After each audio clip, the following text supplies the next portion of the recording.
जय हिंद एवरीवन। आज की क्लास में हम अपने सिक्किम के टॉपिक को क्लियर करेंगे। सिक्किम पहले हमारा राज्य नहीं था, ये भारत का पहले राज्य नहीं था। ये हमारा हिस्सा कब बना? 16 मई 1975 में ये भारत से जुड़ा था।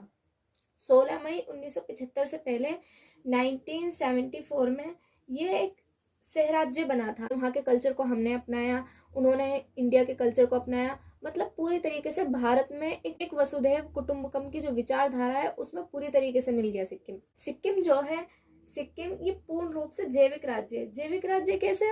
जैसे खेती की जाती है, जब उत्पादन किया जाता है, उत्पादन में जब बहुत सारे रासायनिक उर्वरकों का प्रयोग किया जाता है जो केमिकली होते हैं, जो एकदम से फसलों को उगा तो देते हैं लेकिन एक लंबे समय बाद मृदा की जो उर्वरता है उसे कम कर देते हैं। तो एक तो उस तरीके से खेती होती है, एक होती है जैविक खेती।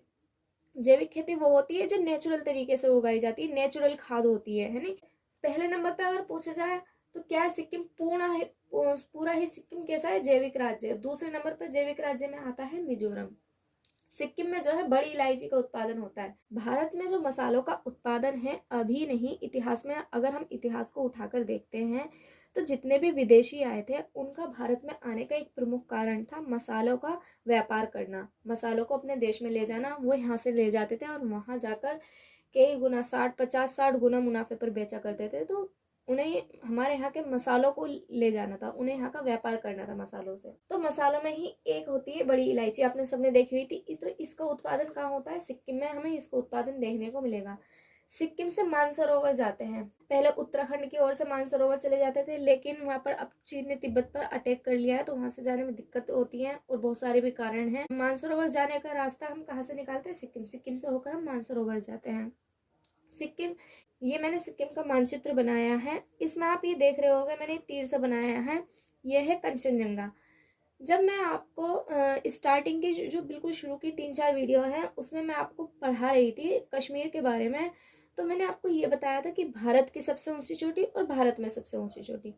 तो भारत में सबसे ऊंची चोटी ये कौन सी? कंचनजंगा है, जो अभी सिक्किम में है। जो कहाँ है? सिक्किम में। और भारत की सबसे ऊंची चोटी है केटू। वो है तो भारत की, लेकिन अभी वर्तमान में पीओके पर पाकिस्तान ने कब्जा कर रखा है तो पीओके के एरिया में पड़ती है। तो भारत की सबसे ऊंची चोटी तो वही है, भारत की है ना।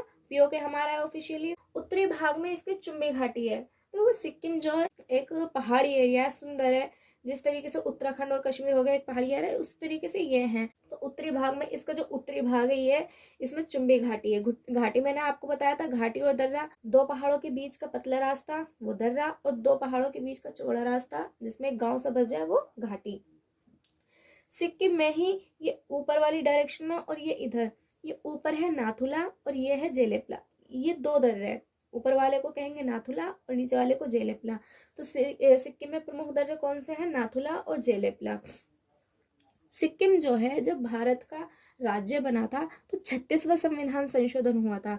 कौन सा संविधान संशोधन हुआ था? 36वां संविधान संशोधन हुआ था। 36वें संविधान संशोधन से पहले 35वां संविधान संशोधन जो हुआ था वो हुआ था सह राज्य के लिए। मतलब सिक्किम सिर्फ 1 साल के लिए टेम्पररी, मतलब कहेंगे कि राज्य बना है भारत का, ऑफिशियली नहीं। 35वां जो था वो सिर्फ चेक करने के लिए, मान लीजिए कि सह राज्य बना है 1 साल के लिए। लेकिन 36वां संविधान संशोधन जो हुआ था उसमें ये कंफर्म हो गया, ऑफिशियली साइन हो गए, लिख दिया गया कि 36वें संविधान संशोधन के तहत सिक्किम अब भारत का राज्य है। और ये डेट क्या थी? 16 मई 1975। तो आज की वीडियो में इतना ही, मिलते हैं नेक्स्ट वीडियो में। Thank you so much.